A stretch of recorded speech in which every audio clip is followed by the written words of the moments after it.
Seja muito bem-vindo ou bem-vinda. Meu nome é Marco Angiolucci, eu sou criador do Matemática para Admet. E no vídeo de hoje a gente vai continuar a nossa série de entrevistas com algumas das principais consultoras de MBA do Brasil. No vídeo de hoje eu tive o prazer de falar com a Lívia Zillo e na nossa conversa ela compartilhou várias dicas que eu espero que sejam muito úteis para você na sua jornada de preparação para um MBA. Você vai se perguntar, será que um MBA é para você? Como que eu me preparo para um MBA? Que tipo de pergunta eu devo fazer durante o meu processo de application? E aí a gente discutiu todos esses tópicos na nossa conversa de hoje. Então aproveita a conversa com a Lívia. Se você não pegou um caderninho e uma caneta para anotar essas principais dicas, os principais highlights, aproveita e pega agora, tá bom? Bom proveito! Muito obrigado, Lívia Zillo, por estar aqui compartilhando um pouco do seu conhecimento, ajudando alunos a se preparar para o MBA. E eu gostaria que você pudesse começar se apresentando, contando um pouquinho de como que você começou nessa trajetória de ajudar alunos para MBA. Legal, Marco. Bom, primeiro, obrigado pelo convite, né? Eu acho super legal essa tua iniciativa. É um nicho super fechado e acho que os clientes precisam de mais informações mesmo, e teu canal realmente vai conseguir contribuir para isso. Bom, eu me chamo Lívia Zillo, como você falou, eu tenho 36 anos. De formação, eu sou bióloga e eu trabalhei na área acadêmica por 10 anos. Então, tenho mestrado e doutorado, MBA em gestão de projetos, muito acostumada a escrever bastante, muito acostumada com projetos acadêmicos, com escrita acadêmica. Então, um pouco da minha experiência em escrita, sempre em inglês, eu falo inglês desde os 4 anos. Essa experiência toda, assim, essa bagagem de escrita, de ajuda com essays, de interpretação, vem ao longo da minha trajetória de vida, mesmo fora da área de desenvolvimento humano, ou de consultoria, né? E informalmente eu trabalho com desenvolvimento humano há 9 anos e formalmente há 5 anos. Eu me mudei para os Estados Unidos em 2015. Eu fui acompanhar meu ex-marido, ele foi fazer um MBA na Carolina do Norte, na Keenan Flagler. E eu morei lá por 2 anos e lá eu comecei a ajudar os alunos da sala dele, os alunos do MBA, a se prepararem para entrevistas, para empregos nos Estados Unidos ou na Europa ou em outras partes do mundo. Então, ali eu comecei a desenvolver já essas habilidades. Me formei num curso de formação em líderes, né? Trabalhar com habilidades de liderança, de comunicação. Sou expert e especialista em linguagem corporal. Então, eu fui agregando aí muitas ferramentas, muitos conhecimentos, uma bagagem muito diversa que hoje ajuda os meus clientes de inúmeras formas, né? Por exemplo, eu tenho uma formação em fotografia, então muitas escolas pedem essays, video essays, e aí eu consigo ajudar o aluno a preparar o melhor cenário, a melhor luz, o melhor posicionamento de câmera, como montar um script para falar. Então, você vê, às vezes a gente pensa que um curso de fotografia vai agregar numa carreira de assessoria acadêmica. E agrega muito. Então, foi assim que eu comecei. E você começou, então, de uma forma, eu vou dizer assim, um pouco inusitada, né? Você começou de cima para baixo, né? Auxiliando pessoas mais já executivas, né? Ou se preparando para uma carreira pós-MBA. Isso é muito legal. Hoje você continua atendendo o pessoal que está saindo de um MBA, está se preparando para entrevistas, ou você focou exclusivamente na galera que está querendo entrar num MBA?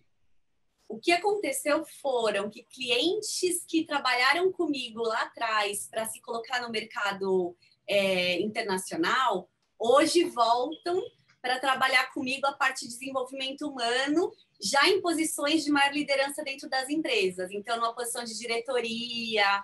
Então, eles me procuram para trabalhar essas habilidades. Não trabalho tanto com os alunos mais de MBA lá, né? Mas eu sempre estou aberto para os meus clientes que eu faço esse tipo de preparo, porque nem sempre a universidade consegue dar atenção devida para o recrutamento, né? Que é a fase que os alunos do MBA vão procurar emprego lá fora do Brasil ou aqui no Brasil também. Então, eu dou esse tipo de suporte também. É a diferença entre o personal trainer e a academia, né? Lá na escola é academia. Tem lá, mas assim, o personal ele vai te dar um atendimento individualizado, vai trabalhar muito especificamente nos seus gaps. Tem muitas escolas com career centers muito bons, mas aquele aluno que quer um plus, quer um pouquinho a mais, quer um pouquinho além, com certeza um trabalho personalizado de um a um, assim, semanalmente ou quinzenalmente faz a diferença. Certo. Com certeza, isso eu não duvido. Agora, eu quero saber, eu entendi que você trabalha com pessoas que já estão em posições de liderança, então, desenvolvimento da liderança. Você está aberta para trabalhar também com pessoas que estão querendo sair do MBA para entrar no mercado de trabalho e para a galera que está se preparando, que está no processo de application. Você costuma dar esse apoio também? É a maior parte dos clientes, né? Então, o que eu mais tenho hoje são clientes se preparando. Então, ou eles começaram já a se preparar para o GMAT, estão estudando o GMAT, às vezes concomitantemente, enquanto se preparam para o GMAT, fazem a prova, a gente já começa a desenvolver os applications para as escolas e começa a fazer os applications. Tudo demora do timing que essa pessoa me procura, né?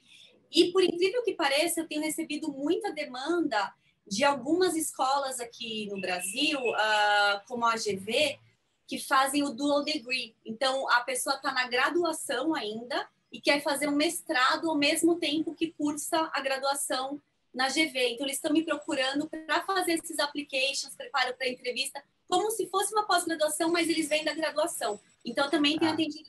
E aí, por curiosidade, esses mestrados são mestrados aqui no Brasil mesmo, da própria GV, por exemplo, ou são do exterior? Não. São mestrados que as escolas daqui, como o INSPER, GV, têm como se fosse uma parceria com as escolas de fora. Então, eles legal. têm um programa montado para fazer um dual degree. Então, a pessoa sai graduada, por exemplo, numa escola de administração da FGV, né?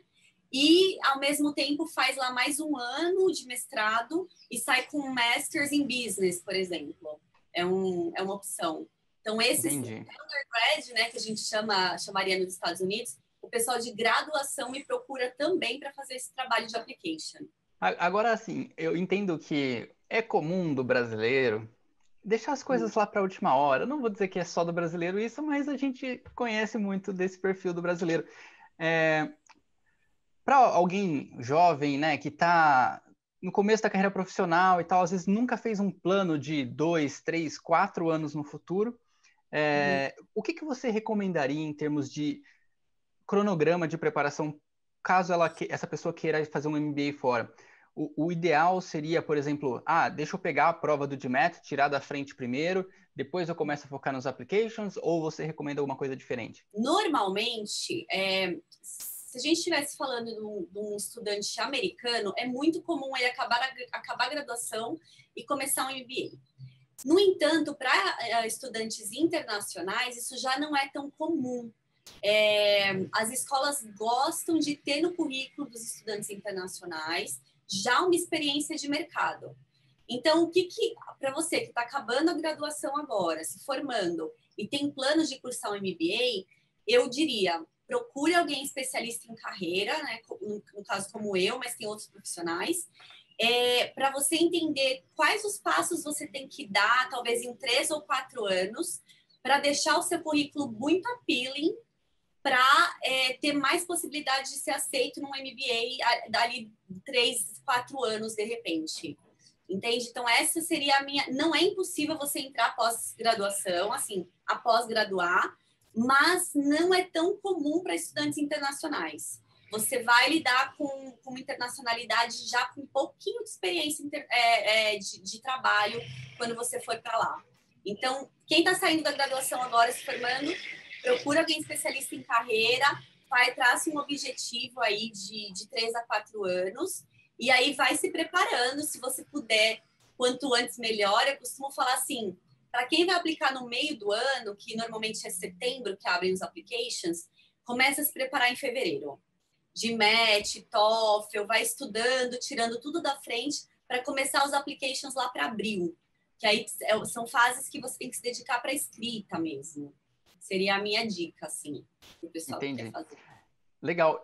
É interessante que o processo de application ele é longo, ele é exigente. É um projeto de médio prazo, longo prazo, às vezes, Exaustivo também, muito exaustivo.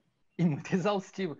E eu acho muito legal o que você falou de no início, e você falou algo até que eu nem estava imaginando, né? Que a pessoa sai da graduação, procura alguém para ajudar, pelo menos a planejar uma carreira profissional para 3, 4 anos. Isso é interessante porque o nosso subconsciente vai ficar pensando, né? Beleza, tá, se eu quiser um MBA no exterior, por exemplo, ou um mestrado, enfim, eu tenho que seguir tal. Eu poderia, né, deixar meu currículo mais appealing seguindo essa trajetória. Isso é interessante do que deixar só para o final do processo de application, né? Ir sozinho a maior parte do caminho e aí nas essays fala, putz, opa, minha história eu acho que não tá tão boa. Você tem algum caso que aconteceu isso, de você salvar a pessoa nos 45 do segundo tempo? Olha, Marco, Ou o pessoal te procura antes? vezes chegaram clientes de outras consultorias que não estavam satisfeitos com o trabalho. E eles chegam para a gente nos 45 do segundo tempo, né? E é um trabalho Tá, muito mais difícil você. Primeiro, porque o cliente já está enviesado com uma história, que não necessariamente é a melhor história que ele pode contar para se destacar. Segundo, que ele já está exausto, então você tem as exigências que você faz dele tem que ser com muito cuidado e muito carinho. Mas tem um caso que eu lembro de uma pessoa que chegou desesperado porque não recebia mais e-mails da consultoria que ele tinha contratado e a gente conseguiu, assim, mas uns 45 mesmo, refazer o S com ele, né? E entregar, e aí ele foi chamado para uma das escolas. Mas é assim, é um trabalho de sábado e domingo. Eu já tive uma outra cliente também que chegou para mim na sexta e o deadline era tipo segunda. E a gente trabalhou nossa, sexta, sábado e domingo e ela só tinha horário para fazer as sessões às 9 da noite. Então a gente abre uma flexibilidade porque eu quero ajudar todo mundo, né? Eu falo para os meus clientes, eu falo, nossa, você entrar em tal escola é um ganho meu também, né? É um achievement meu também. Porque eu estou junto com você nesse processo. Eu tive uma cliente também que optou por. Ela só aplicou para uma escola, ela queria só aquela. E aí ela aplicou no quarto round. No quarto. Que assim, a gente fala, meu, quarto round já é dificílimo você ser aceito, né? Mas vamos lá, tava com ela do começo ao fim, ela sabia os riscos e vamos embora. Não só ela foi aceita, como ela recebeu uma bolsa da universidade, que é uma bolsa por mérito, não é uma bolsa que você aplica para a bolsa. O conselho que admite os estudantes decidiu dar uma bolsa para ela por conta da história dela. Então, que foi legal. assim, acho que um dos maiores cases de sucesso que eu tenho é com essa cliente. Que Hoje legal. ela está em Londres, morando em Londres, trabalhando numa empresa multinacional incrível. Legal. E dos clientes que você atendeu que foram fazer MBA fora, né? Para quais escolas eles foram? Que você se lembra? Olha, que foi para Harvard, é uma Legal. escritora brasileira, ela me procurou porque ela queria fazer um mestrado, e a gente aplicou para umas 6 escolas, eu acho. Harvard era a top one, Dream School dela, né? E ela Ah, conseguiu passar, foi a última que deu a resposta, a gente pulou de alegria. Teve um cliente meu que foi para o MIT, muito querido. Ele tinha uma história muito atípica, ele era jogador de futebol aqui no Brasil. E ele queria ah, trabalhar com private equity. E ele acabou aham. entrando no MIT, assim, que é uma super escola, né? E a história dele era muito diferente, muito única.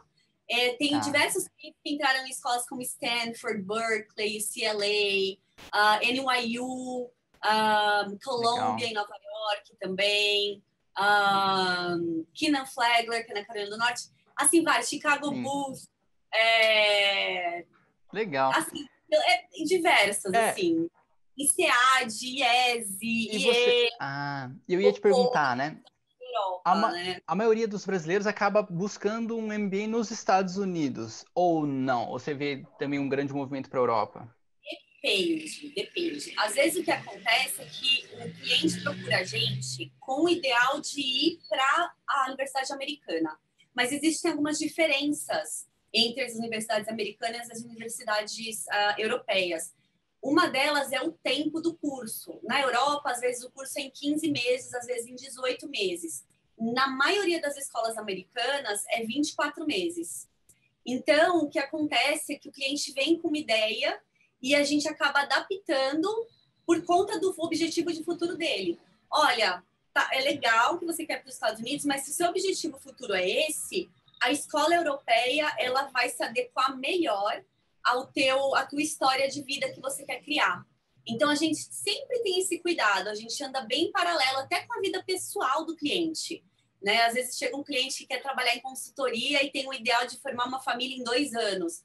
A gente fala, opa, peraí, tem alguma coisa um pouco fora aí na tua história, né? Você vai trabalhar loucamente, a gente tem que ter essa experiência também de carreira, de entender o mercado, como que ele funciona, para poder aconselhar, eu não digo nem aconselhar, né? Mas guiar os nossos clientes na melhor decisão. No fim, a decisão vai ser sempre deles. Mas tem essa...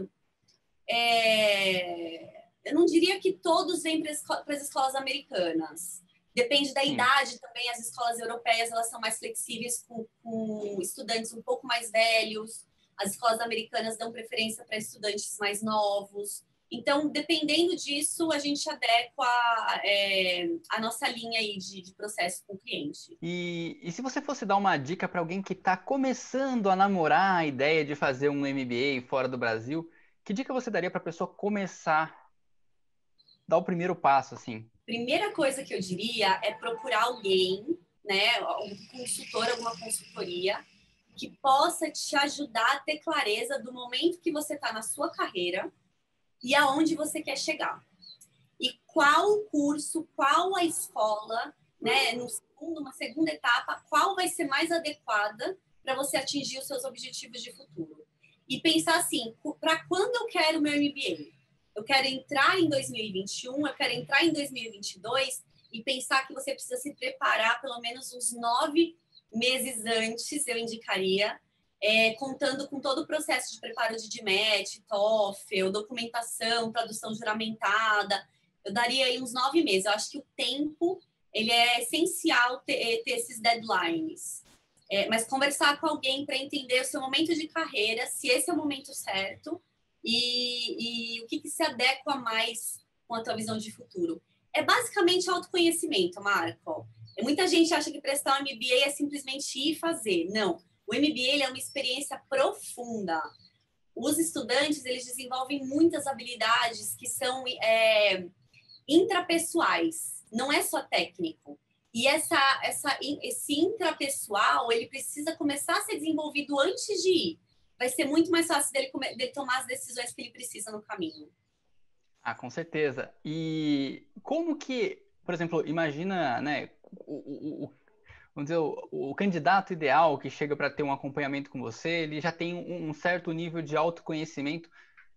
Agora, como que a pessoa que, bom, antes de conversar com a Lívia, como é que essa pessoa pode desenvolver um pouquinho mais esse autoconhecimento? Que tipo de pergunta ela deveria se fazer? Pensar aonde ela quer estar daqui 5 anos, pensar se o MBA é essencial para ela. Então, por exemplo, se a pessoa quer fazer um shift de carreira, se a pessoa está muito tempo numa mesma posição e quer dar o próximo passo, se a pessoa quer ter uma carreira global, se a pessoa tem o desejo de morar fora do Brasil e estabelecer uma carreira lá e estabelecer uma vida lá, né? Culturalmente falando, se esse é o desejo dela. Então, começar a se perguntar o que de fato ela quer com esse MBA. E o que ela quer daqui 5 anos? E como é que o MBA vai fazer essa conexão? Acho que essa é a primeira pergunta. Legal, tem bastante coisa para ser refletida, né? Muita coisa. Essa é uma das fases do processo que eu faço com os meus clientes, né? A gente chama de sessão visão do futuro. A gente começa a fazer essas conexões que vão ajudar na escrita dos essays. Isso que é o mais... A beleza do processo é essa. Todo o processo de autoconhecimento, ele ajuda a escrever os essays. Sim, com certeza. Agora, se alguém quiser entrar em contato com você para aprofundar mais na própria história, no próprio autoconhecimento, como que as pessoas podem chegar até você? Legal. Bom, primeiro tem o meu LinkedIn, né? Lívia Zilo, se Uhum. vocês procurarem lá, pode me adicionar, sou super aberta. Segundo, tem o meu número de telefone, que eu não sei se eu posso deixar aqui assim, ou se depois você coloca no vídeo. Eu posso colocar na descrição, se Tá você bom, eu faço autorizar. Deixa... história. Eu tenho um site da minha antiga empresa, que a minha nova empresa ainda não está estabelecida online, que é a Ikigai, www.ikigai.etc.br, e tem o meu e-mail, liviazilo@hotmail.com, que é o e-mail que Zilo com mais... dois L's, né? Dois L's, é o que menos cai no spam. Então, eu já dou esse e-mail do Hotmail, porque ele não manda para o spam. Tá E ótimo. tem essas maneiras de me contactar, Marco. Tem meu Instagram Perfeito. também, Liviazilo, @Liviazilo, quem quiser me adicionar também fica à vontade. Acho que também deixar aqui para o pessoal que está assistindo, que a relação que eu acabo criando com os meus clientes é muito de parceria. Então, a gente vive junto o processo. Às vezes, o meu suporte ele é muito mais emocional do que... Claro que tem a parte técnica de assessoria e consultoria, né? Mas o cliente ele precisa muito de um apoio emocional, porque é muito exaustivo, são muitas provas, às vezes não consegue a nota, e o essay... Então, aí está aguardando as respostas. Então, toda essa ansiedade envolvida faz parte do meu trabalho também ajudar os clientes nesse momento. Excelente, uma baita parceria, então. Eu vou deixar todos esses contatos, esses links na descrição do vídeo. Muito obrigado, Lívia, pelo seu tempo, pela generosidade de compartilhar todo esse conhecimento com quem está se preparando para um MBA. E a gente se vê, quem sabe, numa próxima oportunidade, compartilhando num próximo vídeo mais dicas ainda. Legal, Marco. Muito obrigada. Espero que ajude muita gente esse vídeo. E planejamento é tudo, pessoal, e autoconhecimento. É por aí o caminho. Eu espero que você tenha gostado da nossa conversa com a Lívia Zilo, assim como para mim foi um prazer falar com ela. Se você quiser acompanhar outros conteúdos desse tipo, para te ajudar na jornada de preparação para o MBA ou para a prova do GMAT especificamente, acompanhe o canal do Matemática para GMAT no YouTube. Acompanhe o Matemática para GMAT também no Instagram. E se você acha que esse vídeo te ajudou, você gostou desse vídeo, curte, compartilha com os amigos que também vão se preparar para um MBA, porque isso mostra para mim que você está gostando desse tipo de conteúdo e me incentiva também a trazer mais conteúdos desse tipo para você. Eu te vejo na nossa próxima conversa.